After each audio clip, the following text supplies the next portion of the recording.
Hello students, last video में मैंने आपसे किंगडम एनिमलिया, किंगडम प्रोटिस्टा के क्लासिफिकेशन के डिटेल्स डिस्कस किए थे।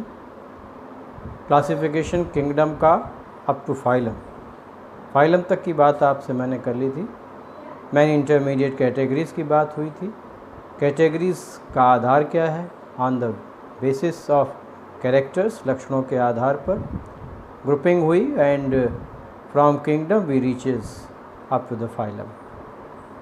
Many intermediate categories has been used. एक से अधिक इंटरमीडिएट कैटेगरीज़ का प्रयोग करते हुए लक्षणों के आधार पर हमने किंगडम एनिमलिया और किंगडम प्रोटिस्टा को 10 फाइलम में क्लासीफाई किया था।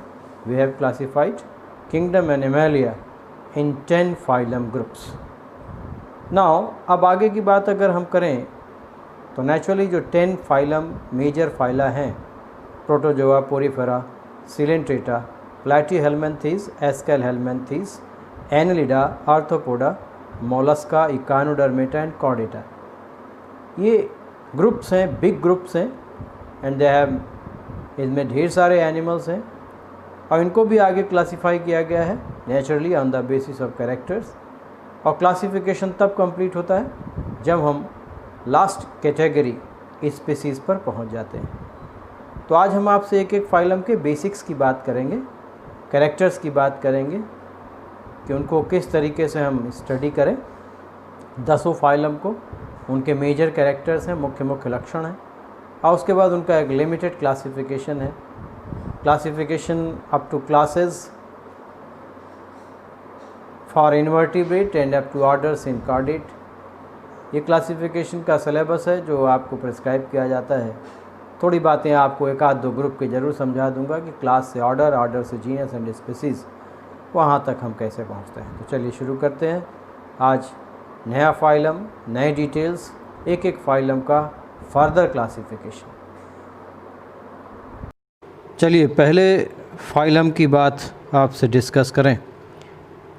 डिस्कशन शुरू करने के पहले एक चीज़ जान लीजिए कि हर फाइलम के जो कैरेक्टर्स हैं उनको हम जनरल कैरेक्टर्स कहते हैं। यानी फाइलम के डिटेल्स जब हम पढ़ेंगे तो हर फाइलम के अपने जनरल कैरेक्टर्स हैं। अब इन जनरल कैरेक्टर्स की बेसिस पर ही आगे इनका क्लासिफिकेशन भी किया जाता है। अब जनरल कैरेक्टर्स आप फाइलम प्रोटोजोआ, पोरीफेरा, सिलेंट्रेटा से लेके कॉर्डेट्स तक के पढ़ेंगे। लेकिन अगर इन कैरेक्टर्स को कुछ फंडामेंटल पॉइंट्स के साथ पढ़ा जाए तो we can get the complete picture of evolution also. तो हमको विकास की भी तस्वीर स्पष्ट रूप से दिख सकती है। कारण ये है कि क्लासिफिकेशन इंक्लूड्स इवोल्यूशनरी हिस्ट्री, क्योंकि जो वर्गीकरण है, क्लासिफिकेशन है, उसमें जैव विकासी इतिहास को इंक्लूड किया गया है। इसीलिए पहला फाइलम प्रोटोजोअन्स का है जिसमें मोस्ट सिंपल ऑर्गेनिज्म है, और दूसरा पोरीफेरंस का है, और लास्ट में कॉर्डेट्स आते हैं जो कि सबसे डेवलप्ड एनिमल्स हैं। तो अगर हम एक एक करके एक एक ग्रुप को आगे देखते चलेंगे और उनके कैरेक्टर्स को देखेंगे तो हम खुद जो इवोल्यूशनरी पिक्चर है उसको आसानी से समझ पाएंगे। हमको स्पष्ट दिखेगा कि जो शुरू के ग्रुप्स हैं उनमें कैरेक्टर्स पहले प्रिमिटिव हैं, शुरुआती हैं, और जैसे जैसे हम नेक्स्ट फाइलम में आगे बढ़ते जाते हैं वैसे वैसे कैरेक्टर्स मोर डेवलप्ड होते चले जाते हैं। And most developed animals they belongs to Chordata. अब अगर इनके कैरेक्टर्स को देखेंगे तो कैरेक्टर्स को अगर कैटेगराइज करके हम पढ़ें, जैसे सबसे पहला कैरेक्टर हमें पढ़ना है हैबिटेट का, यानी जीव का जो वास स्थान है वो कहाँ है, वो कहाँ निवास करते हैं। दूसरा जो कैरेक्टर है वो उस जीव की मॉर्फोलॉजी है, उस जीव की जो बाह्य संरचना है वो किस तरह की है। तीसरे कैरेक्टर में हम उसके इंटरनल डिटेल्स को देखते हैं, यानी इंटरनल स्ट्रक्चर, जिसके लिए एनाटॉमी, हिस्टोलॉजी की बात आती है। आंतरिक संरचना में हम उसके एनाटॉमिकल कैरेक्टर, हिस्टोलॉजिकल कैरेक्टर, इनके डिटेल्स देख लें। Then comes the physiological processes. उसके बाद उस जीव की हम क्रियाविधि देखें कि उसमें जो फिजियोलॉजिकल प्रोसेसेस हैं वो कैसे होती हैं। फिजियोलॉजिकल प्रोसेसेस में न्यूट्रिशन है, पोषण है, रिस्पिरेशन है, श्वसन है, सर्कुलेशन परिसंचरण, एक्सक्रीशन उत्सर्जन, नर्वस सिस्टम कोऑर्डिनेशन, तंत्रिका तंत्र जिसको आप कहते हैं। तो ये सारी फिजियोलॉजिकल प्रोसेसेस हैं। अगर हम नेक्स्ट कैरेक्टर में पहले ग्रुप से लास्ट ग्रुप तक इनको पढ़ेंगे तो हमको एक स्पष्ट तस्वीर दिखेगी कि शुरू का जो फाइलम है उसमें फिजियोलॉजिकल प्रोसेसेस सिंपल हैं। जैसे जैसे हम अगले ग्रुप में जाते हैं उनमें हमको मॉडिफिकेशंस दिखता जाता है।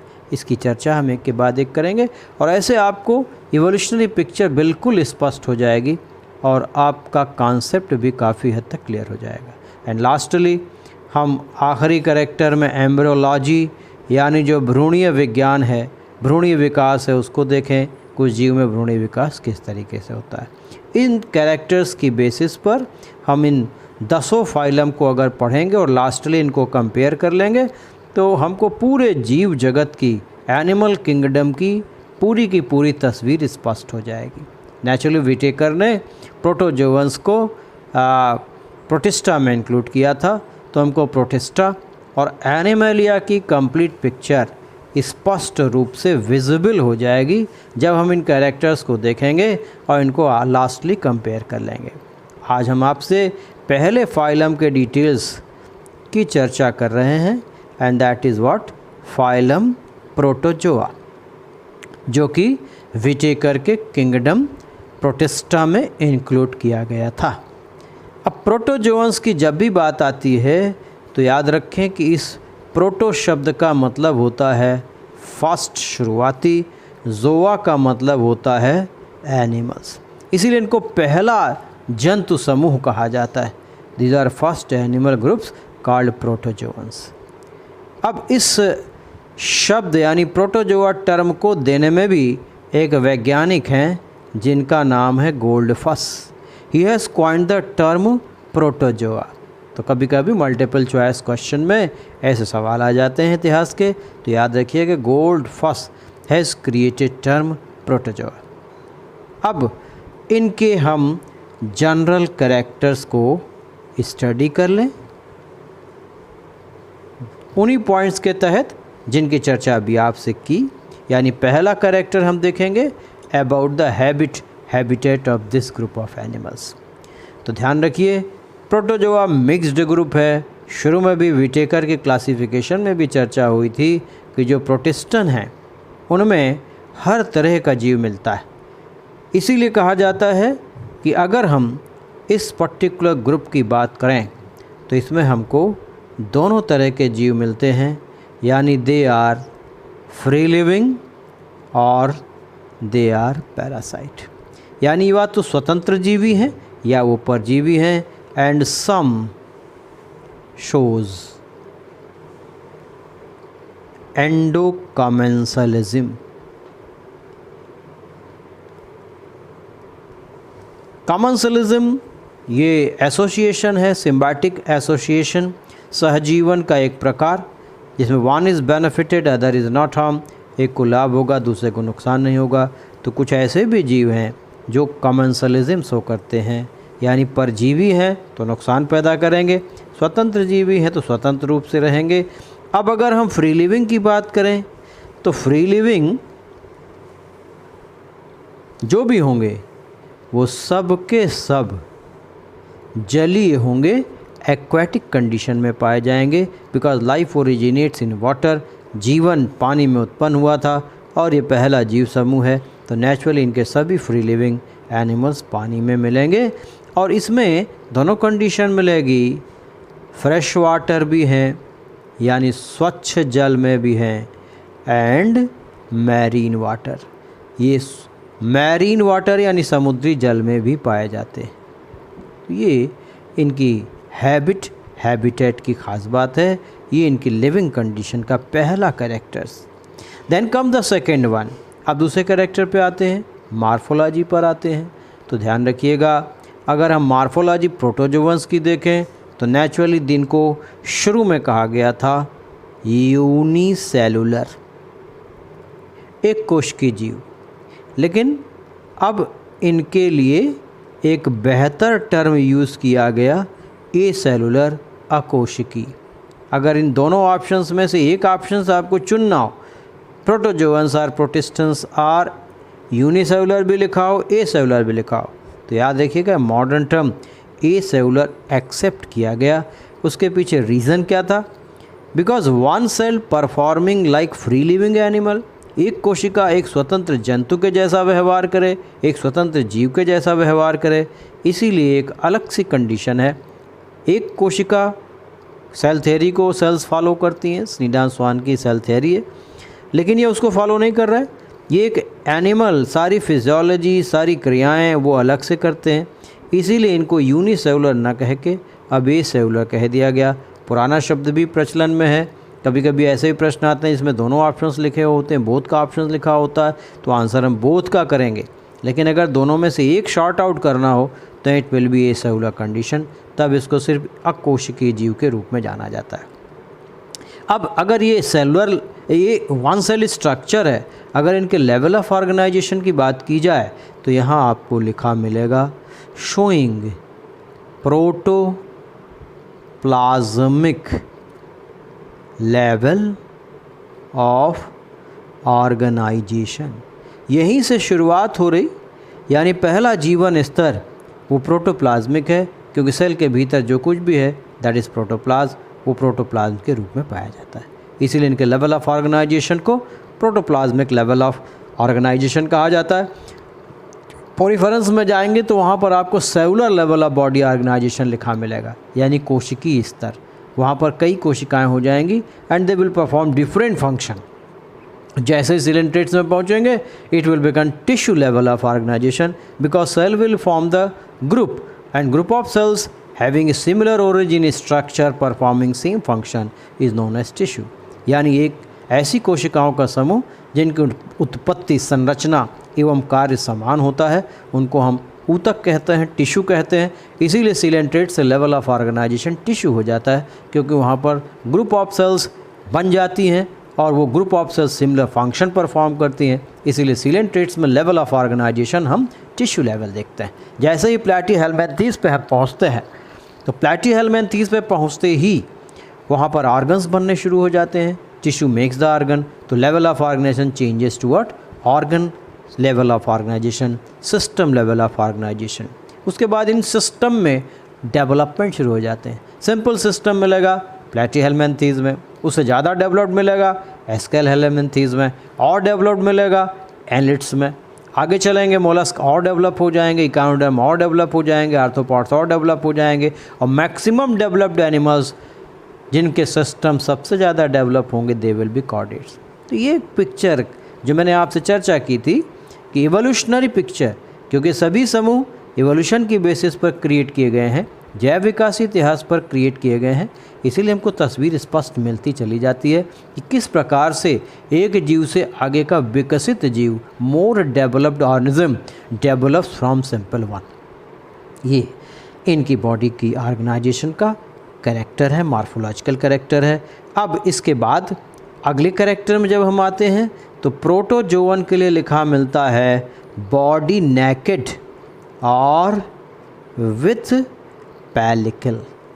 नेकेड बॉडी का मतलब होता है कि बाहर प्रोटोजोवन कवरिंग ना मिले, यानी जैसे एक सेल की बनावट में आउटर सेल स्ट्रक्चर के लिए आप कहते हैं suppose this is the cell, तो इस सेल में ये जो मेम्ब्रेन होगी it will be called plasma membrane. इसको हम प्लाज्मा मेम्ब्रेन कहेंगे। बाकी इसके अंदर प्रोटोप्लाज्म होगा, न्यूक्लियस होगा, साइटोप्लाज्म होगा, एक सेल का स्ट्रक्चर। तो कुछ ऐसे भी जीव हैं जिनमें सिर्फ आउटर मेम्ब्रेन प्लाज्मा मेम्ब्रेन ही है, यानी वो सेल की मेम्ब्रेन है, लेकिन ऐसी बॉडी को क्या लिखा जाता है? नेकेड, क्योंकि उसमें कोई एडिशनल अतिरिक्त कवर नहीं है, प्रोटोजोवन कवर नहीं है। जबकि जो दूसरे जीव हैं उनमें एक प्रोटोजोवन कवरिंग पाई जाती है, यानी प्रोटोजोआ जीव के बाहर की कवरिंग जो कि प्रोटीनेशियस है, यानी जो प्रोटीन की बनी कवरिंग है, और उस कवरिंग को हम पैलिकल का नाम देते हैं। ये पैलिकल प्रोटोजोअन्स में पाई जाती है, सेल मेम्ब्रेन के बाहर पाई जाती है। तो बॉडी या तो नेकेड होगी और विथ पैलिकल होगी। अलावा इसके सम विथ कैलकेरियस और सिलिशियस शेल। शेल का मतलब होता है आउटर हार्ड कवरिंग, यानी कुछ में इन सब के अलावा calcium carbonate calcareous, siliceous calcium silicate का बना हुआ आउटर कवर भी मिलता है। ये फ्री लिविंग एनिमल्स में डीप सी फॉर्म में गहरे समुद्रों में पाए जाने वाले प्रोटोजोअन्स हैं, जिनमें शेल भी पाई जाती है। तो ये इनकी बॉडी की बाहरी संरचना की विशेषताएं। Then come the internal structure. अब इनके आंतरिक संरचना की अगर बात की जाए तो बड़ा सिंपल सा एक्सप्लेनेशन यहाँ आप लिख सकते हैं। इसमें लिखा जाता है internal structure is like a cell, यानी जो कोशिका होती है, आंतरिक संरचना प्रोटोजोअन्स की पूरी तरीके से एक सेल के जैसी होती है। यानी अंदर प्रोटोप्लाज्म होगा, प्रोटोप्लाज्म में सेंट्रली प्लेस्ड न्यूक्लियस होगा, न्यूक्लियस के बाहर ये साइटोप्लाज्म मिल जाएगा, साइटोप्लाज्म ये न्यूक्लियस है, ये साइटोप्लाज्म है, और इस साइटोप्लाज्म में दीज आर सेल ऑर्गेनल्स। आपने पढ़ा होगा ये कोशिकांग कहलाते हैं, अंगक कहलाते हैं, जैसे mitochondria, ribosomes, lysosomes, गाल्जी body, endoplasmic reticulum, ये ढेर सारे जो स्ट्रक्चर्स हैं they all be present in the cytoplasm. ये इनकी बॉडी की इंटरनल स्ट्रक्चर है। अब कुछ चेंजेस हैं, सम डिफरेंसेस। अब कुछ डिफरेंस भी देख लीजिए सेल से। जैसे किसी भी सेल के अंदर आपको ये संरचना नहीं मिलेगी, and this structure is called the food vacuole. इसको हम खाद्य धानी, खाद्य रिक्तिका कहते हैं। तो खाद्य धानी या खाद्य रिक्तिका, फूड वैक्यूल, ये फूड वैक्यूल क्यों डेवलप होती है? Because protozoans are free living, ये फ्री लिविंग है। They shows intake of food, ये भोजन का अंतर्ग्रहण करते हैं, इसीलिए इनमें फूड वैक्यूल पाई जाती है। सेल में स्ट्रक्चर नहीं होता, और यूजुअली इनकी जो नंबर्स होते हैं दे आर मैनी नंबर्स, ये अधिक संख्या में पाई जाती है। Second one called contractile vacuole. दूसरी जो है वो कहलाती संकुचनशील रिक्तिका। चूँकि ये फ्री लिविंग है और सेल में अगर इनको फ्रेश वाटर कंडीशन में रखा जाए तो बाहर हाइपोटोनिक कंडीशन होगी, यानी osmotic pressure difference cell relation में आपने पढ़ा होगा या पढ़ेंगे, जिसमें जो पानी है, सॉल्वेंट है, वो लो ऑस्मोटिक प्रेशर से कम परासरण दाब से अधिक परासरण दाब की तरफ मूव करता है। इसीलिए इनकी बॉडी में वाटर का इनफ्लो होता है, यानी वाटर इनके शरीर के भीतर प्रवेश करता है। अगर इसको बॉडी से बाहर न निकाला जाए then the body get what burst, इनका शरीर फट जाएगा। इसीलिए कॉन्ट्रैक्टाइल वैक्यूल इसमें होती है, और इसके नंबर 1 भी हैं, 2 भी हैं, या मैनी हैं। 1, 2 भी हो सकते हैं, उससे ज़्यादा भी हो सकते हैं। इनका काम ऑस्मो रेगुलेशन का है। ऑस्मो रेगुलेशन का मतलब परासरण नियंत्रण, अतिरिक्त जल को शरीर के बाहर निकालना, removal of excess water, that is known as osmoregulation. उसके लिए कॉन्ट्रैक्टाइल वैक्यूल पाई जाती है, जो कि नॉर्मल सेल में नहीं मिलती। This is the difference. तो ये 2 स्पेसिफिक खास डिफरेंसेस की बात हमने आपसे कर ली। One is food vacuole, another is what contractile vacuole. एक तीसरा भी डिफरेंस आपको कहीं मिल सकता है, and that is about the nucleus. यानी जो न्यूक्लियस है उसके नंबर भी 1, 2 और मैनी, 1 हो सकते हैं, 2 हो सकते हैं, या 2 से ज़्यादा हो सकते हैं। और एक ख़ास बात होती है कि इसमें डाइमॉर्फिक न्यूक्लियस पाया जाता है। डाइमॉर्फिक न्यूक्लियस का मतलब हो गया एक बड़ा न्यूक्लियस मैक्रो और एक छोटा न्यूक्लियस माइक्रो। तो बड़ा और छोटा 2 तरह का न्यूक्लियस, ये इनकी ख़ास बात है। एग्जाम्पल खूब याद होगा पैरामीशियम का, कि पैरामीशियम में 2 तरह का न्यूक्लियस पाया जाता है, एक बड़ा एक छोटा। तो ये नॉर्मल सेल में नहीं मिलता, मगर प्रोटोजोअन्स में पाया जाता है। एक चीज़ बहुत ध्यान से समझ लीजिएगा, इस तरह के जो जनरल कैरेक्टर्स हैं इन पे अगर कोई क्वेश्चन मल्टीपल चॉइस का बनाया जाता है तो बहुत ध्यान से उसको समझिए और बहुत ध्यान से करिएगा। जैसे कि मान लिया एग्जांपल आपको मैं दे रहा हूँ, अगर एक क्वेश्चन पूछा गया protozoans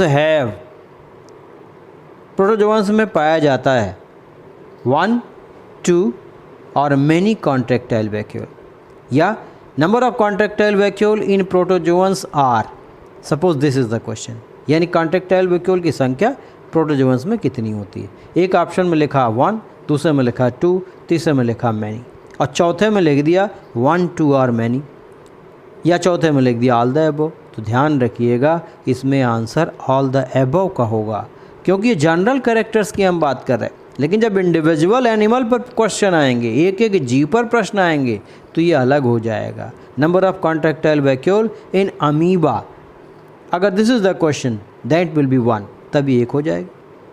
number of contractile vacuole in euglena, अगर क्वेश्चन आ गया कॉन्ट्रैक्टाइल वैक्यूल यूग्लिना में, दैट विल बी मैनी हो जाएगी। Number of contractile vacuole in paramecium, that will be 2, वहाँ तो हो जाएगी। तो जब एक इंडिविजुअल का प्रश्न हो तो ध्यान से करिएगा उसे, और अगर जनरल पूछा गया इन प्रोटोजोअन सीलेंट्रेट्स, तब आपको ध्यान रखना होगा उसमें कई कैरेक्टर्स एक साथ होंगे, इसलिए लास्ट ऑप्शन भी पढ़कर करिएगा। मल्टीपल चॉइस में ये भूल कभी कभी बहुत भारी पड़ती है, इसलिए से ध्यान रखिएगा। ये सारे फाइलम के साथ होगा। I think it will be clear to you, आप इसको समझ गए होंगे। तो ये बात आपकी हो गई अबाउट द इंटरनल स्ट्रक्चर, जो कि सेल के जैसा है, जिसमें 3 स्पेसिफिक डिफरेंसेस की बात हमने आपसे कर ली। Now come to the next character and that is physiological character. अब हम बात करें जो इनके फिजियोलॉजिकल कैरेक्टर्स हैं, यानी इनकी जो क्रिया विधियाँ हैं, फिजियोलॉजी की बात हम अगर देखा जाए तो आइए फिजियोलॉजी देख ली जाए। फिजियोलॉजिकल प्रोसेस में सबसे पहला आई थिंक इट इज़ 5वां नंबर है। अगर हम पहली फिजियोलॉजी देखें देन इट इज़ न्यूट्रिशन, पोषण की बात की जाए। और प्रोटिस्टन की बात अगर आपने देखी थी तो प्रोटिस्टा में न्यूट्रिशन आपने देखा था, it was all mode of nutrition. तो यहाँ भी ध्यान रखिए कि यहाँ अगर हम कहेंगे तो it will be holophytic plant like, it will be holozoic animal like, यानी जंतुओं के जैसा भी है, प्लांट के जैसा भी है, कुछ पौधों के जैसे हैं, कुछ प्लांट लाइक न्यूट्रिशन शो करते हैं। एंड साम सोज पैरासिटिक, कुछ में परजीवी पोषण है। साम सोज सैप्रोफिटिक, सैप्रोजोइक, या इनको मिला दें तो सैप्रोबायोटिक भी लिखा जाता है। मृत जीव पदार्थों से जीवों का पोषण प्राप्त करना, ये इसमें पाया जाता है। होलोफिटिक आप जान रहे ऑटोट्रॉफिक, स्वपोषण है, अपना भोजन बना लेंगे बिकॉज इनमें फोटोसिंथेटिक पिगमेंट मिलेगा। होलोजोइक एनिमल लाइक न्यूट्रिशन है। पैरासिटिक परजीवियों का न्यूट्रिशन है। सैप्रोफिटिक डेड ऑर्गेनिक मैटर से है। देखिए होलोजोइक से ही आगे बात चलेगी, क्योंकि इसके बाद होलोजोइक का कंपेरिजन आप करेंगे, क्योंकि होलोजोइक न्यूट्रिशन ही आगे नेक्स्ट फाइलम से सभी जीवों में पाया जाएगा। जितने भी एनिमल्स हैं वो सब होलोजोइक न्यूट्रिशन करते हैं, तो इसको हम कहते हैं एनिमल लाइक न्यूट्रिशन। जंतु समभोजी, जंतु समभोजी, इसके बारे में आपको थोड़ी सी बात बता दूं। जब इसकी डिफिनीशन लिखी जाती है तब लिखा जाता है taking of food as a whole and its digestion inside a food cavity, यानी भोजन का पूर्ण अंतर्ग्रहण और उसका एक पाचक गुहा के भीतर पाचन करना, ये कहलाता है जंतु समभोजी का। इसीलिए जब एनिमल लाइक न्यूट्रिशन की बात आती है तो इसमें स्टेप्स लिखे मिलते हैं। व्हाट? इंजेशन, जिसको अंतर्ग्रहण कहा जाता है, इसको फीडिंग भी आप कहते हैं, अंतर्ग्रहण। And then what? डाइजेशन, भोजन का पाचन। एंड देन डिस्ट्रीब्यूशन, फिर उसको दूर दूर तक फैलाना। और इसी में अतिरिक्त अगर है तो उसको कहा जाता है एजिमिलेशन, स्वांगीकरण, यानी उसको स्टोर कर लेना, एक्सेस फूड को स्टोर कर लेना। And lastly it is called egestion, इसको आप कहते हैं बहिक्षेपण, याद रखें, एक टर्म का ही अंतर है, इंजेशन एंड ईजेशन। इंजेशन अंतर्ग्रहण है, भोजन लेना, ईजेशन बहिक्षेपण है। और यहाँ याद रखिए, बहुत आसान सी बात है, बहुत शुरू में लोगों को कन्फ्यूज़न होता है। एक्सक्रीशन नाइट्रोजनस वेस्ट मटेरियल को निकालना होता है और ईजेशन अपचित पदार्थों को, अनडाइजेस्टेड फूड को बाहर निकालना होता है। तो ये बेसिक कॉन्सेप्ट की बातें हैं, ध्यान रखिएगा। अब इन स्टेप से अगर न्यूट्रिशन होता है then it is called what, holozoic nutrition. यहाँ आपको बड़ी एक सिंपल एग्जांपल आपको बता दूँ, आपको शायद आनंद भी कुछ मिल जाए। याद रखिएगा, एनिमल लाइक न्यूट्रिशन को अगर आप समझें तो our nutrition is also animal like nutrition. हमारा अपना भी न्यूट्रिशन जो है वो जंतु संभोजी, because we are also animal. चूँकि हम भी एनिमल हैं बट वी आर सोशलाइज्ड, हम सोशलाइज्ड हैं, कल्चर्ड हैं, हम सामाजिक हैं, हमारा अपना रहने का, खाने का, पीने का अपना तरीका हो गया। तो यहाँ पर जो टर्म आता है इसको क्लियर करूँ अगर, taking food as a whole, यानी भोजन को पूर्ण रूप से अंतर्ग्रहित करना। यहाँ इसका मतलब होता है according to their mouth cavity, यानी जो आपकी मुख गुहा है, माउथ कैविटी है, फूड लेने के लिए जो पहला स्ट्रक्चर है उसके हिसाब से जितना उसमें जा सकता है उतने भोजन का अंतर्ग्रहण के लिए शब्द लिखा गया। अब अगर आप अजगर को कहें, पाइथन को कहें तो इंसानों को निगल सकता है क्योंकि उसकी माउथ कैविटी एनलार्ज हो सकती है, और जो बर्ड्स हैं वो दाने ही चुग सकती हैं क्योंकि उनकी बॉडी उनकी माउथ कैविटी उसी के अकॉर्डिंगली बनी। तो ये न्यूट्रिशन का होलोजिक न्यूट्रिशन का part, taking a food as whole का मतलब ये है कि जितनी माउथ कैविटी उसके अकॉर्डिंगली। अगर आप अपनी भी बात करें, वी आर सोशलाइज्ड, हम सोशलाइज्ड हैं, लेकिन कभी अगर आप किसी भूखे व्यक्ति को, 24 घंटे भूखे आदमी को एक जगह पर छोड़ दीजिए, उसको 24 घंटे खाना ना मिला, उसको ज़बरदस्त भूख लगी हो, और उसके सामने आप खाना रख दीजिए और उसको ये पता हो कि उसको कोई देखने वाला नहीं है, क्योंकि अगर देखने वाला होगा तो सोशलाइज्ड हो जाएगा, कल्चर्ड हो जाएगा। लेकिन अगर उसको देखने वाला नहीं है तब वो खाना खाएगा, उसके अंदाज़ को अगर आप कहीं से देख लीजिए तो कभी भी वो छोटे टुकड़े काट के नहीं खाएगा, छोटे छोटे टुकड़ों को उनको नहीं बनाएगा। निवाले जो होंगे उसके इतने बड़े होंगे कि उसके पूरे मुंह में चला जाए। वो पूरी रोटी, आधी से ज़्यादा बड़ी रोटी भी घुसेड़ने की कोशिश करेगा, उसको इनटेक करने की कोशिश करेगा। कारण क्या है? That is animal nature. तो ये ध्यान रखने की बात है, what is the meaning of taking food as a whole. तो ये आपको बहुत आसान उदाहरण से बताया मैंने। एनिमल लाइक नेचर, बहुत से परिस्थितियाँ आपके सामने आती हैं।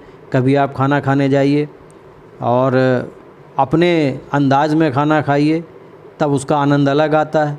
लेकिन अगर आप बहुत सोशलाइज्ड होकर खाना खाइए तब आपको उसको आनंद नहीं आता है। तो I think holozoic nutrition will be clear to you. अब अगर इनके इंजेशन की बात की जाए, डाइजेशन की बात की जाए, इनके डिटेल्स आप पढ़ेंगे, लेकिन यहाँ एक चीज़ ज़रूर ध्यान रखने की है कि इनमें जो डाइजेशन है वो डाइजेशन कहलाता है इंट्रासेलुलर डाइजेशन। यानी चूँकि सेल की पूरी बॉडी है इसीलिए इनका पाचन अंतःकोशिकीय कहलाता है। It is called intracellular digestion.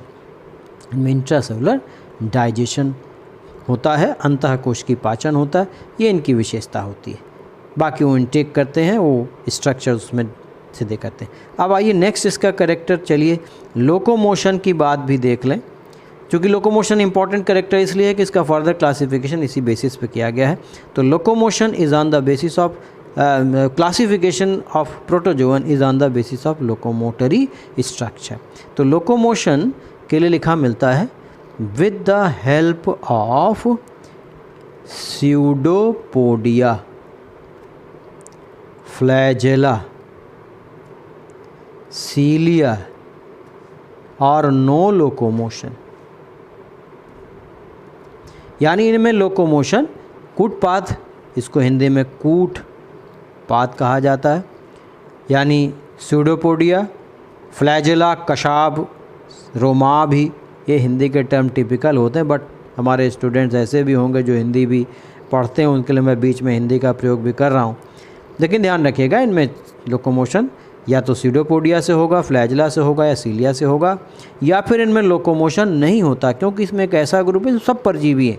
परजीवी शरीर के भीतर होते हैं, उसमें मूवमेंट अपने आप फ्लूइड के थ्रू हो जाता है, ब्लड के थ्रू हो जाता है, उनको किसी लोकोमोटरी स्ट्रक्चर की ज़रूरत नहीं होती। और ये ध्यान रखिएगा, it is basis of classification of protozoa.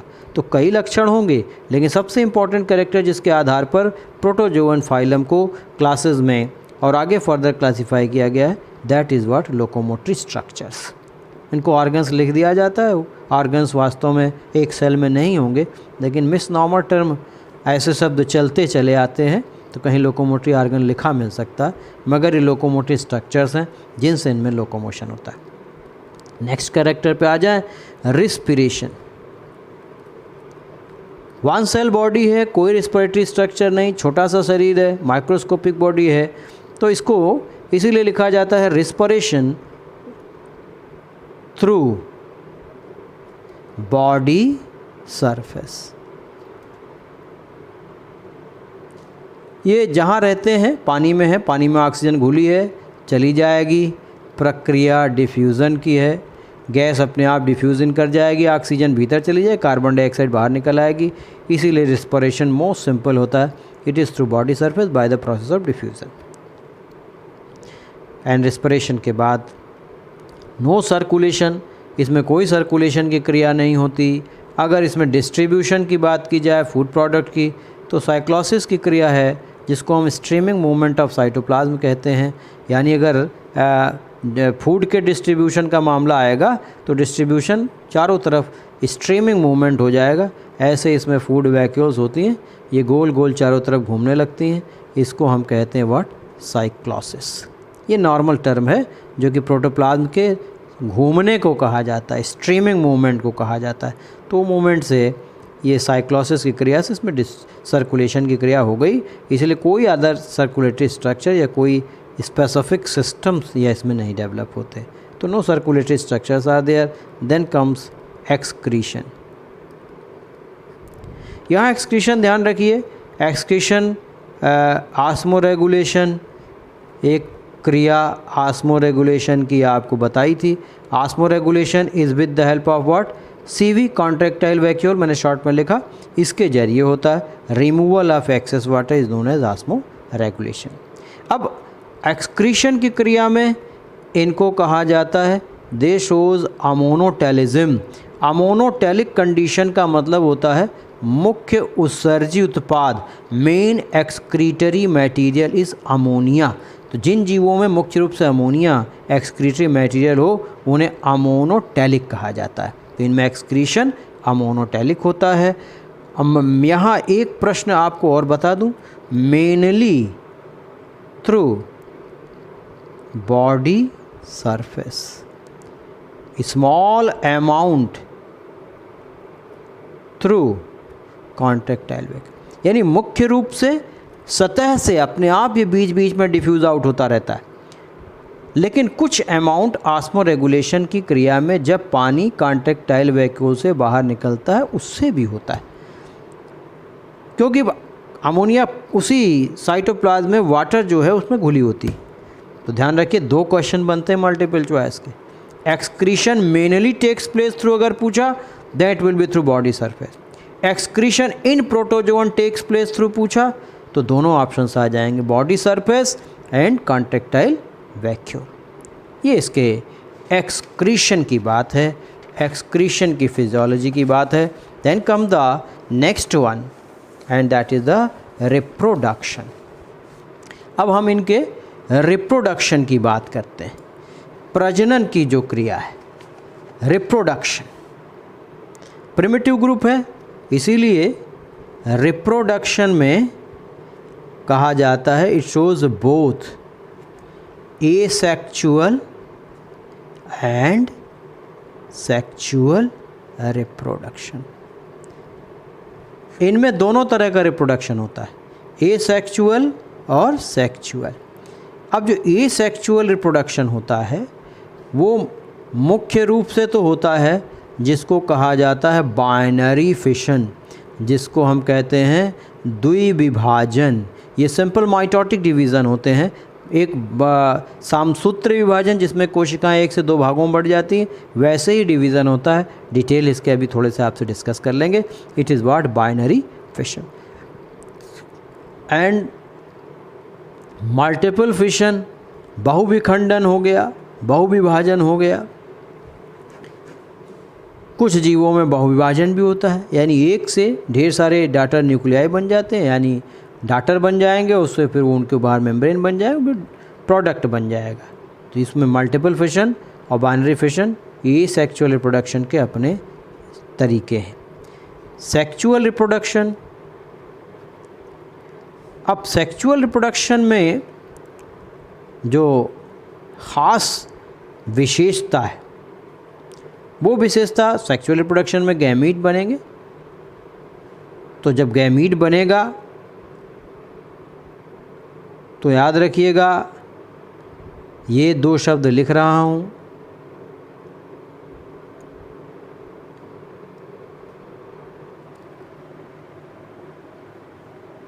हो गया।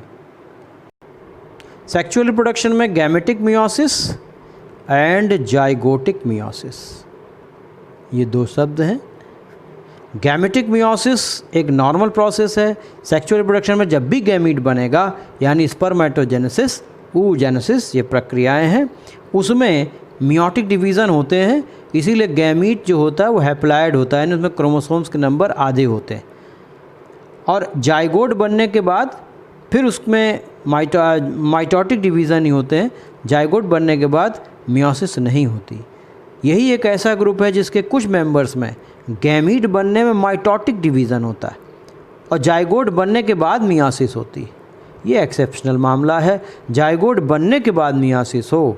और इसमें एक एग्ज़ाम्पल है स्पोरोजोआ का, जिसमें प्लाज्मोडियम एक एग्ज़ाम्पल है। क्लासिफिकेशन में फिर आपसे बात करेंगे, तो ध्यान रखिएगा। जाइगोट बनने के बाद नॉर्मली माइटोटिक डिवीज़न होते हैं, मगर प्रोटोजोअन्स के कुछ मेंबर्स में जाइगोट बनने के बाद मियोसिस होती है। ये एक्सेप्शनल मामला है, अपवाद का मामला है।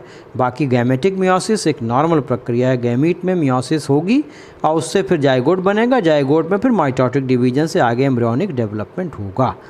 याद रखें, जहाँ गैमेटिक मियोसिस होगी वहाँ जाइगोटिक मियोसिस नहीं होगी, जहाँ जाइगोटिक मियोसिस होगी वहाँ गैमेटिक मियोसिस नहीं होगी। जहाँ गैमेटिक मियोसिस होगी वहाँ जाइगोटिक माइटोसिस होगी, और जाइगोटिक मियोसिस जहाँ होगी वहाँ गैमेटिक माइटोसिस होगी। ये ध्यान रखने की चीज़ है, ये समझने की चीज़ है। ठीक है, ये बात हुई अबाउट द सेक्सुअल रिप्रोडक्शन की। ये रिप्रोडक्शन की सारी बात हो जाती है। ये इसके जनरल कैरेक्टर्स का पूरा एक पिक्चर, एक तस्वीर मैंने आपके सामने प्रस्तुत की है। इससे बहुत सारे क्वेश्चंस आपके सॉल्व हो सकते हैं। सेकंड पार्ट इसका अब अगले वीडियो में आप बताऊंगा, क्योंकि that will also take time, उसमें कुछ समय लगेगा, और वो है क्लासिफिकेशन ऑफ फाइलम प्रोटोजोआ, कि किस प्रकार से अब प्रोटोजोअन्स को क्लासीफाई किया गया क्लासेस में, सब क्लासेस में, एंड देन ऑर्डर्स में, और फिर जीनस और स्पीसीज़ में। और इसी में इकोनॉमिकली इम्पॉर्टेंट प्रोटोजोअन्स की बात कर दूंगा कि उसमें कौन कौन से जीव ऐसे हैं जो इकोनॉमिकली इम्पॉर्टेंट हैं। तो आपको ये पूरा फाइलम काफ़ी हद तक स्पष्ट हो जाएगा। एक ख़ास मेंबर्स की भी बात आपसे कर देंगे आपके लाभ के लिए, जो हायर स्टडीज़ में पढ़ने वाले लोग हैं उनको भी लाभ मिल जाए। बाकी जो 11th के बच्चे हैं उनके लिए भी ये बहुत कंप्लीट डिटेल्स हैं। इससे आपको प्रोटोजोअन्स की कंप्लीट तस्वीर मिल जाएगी।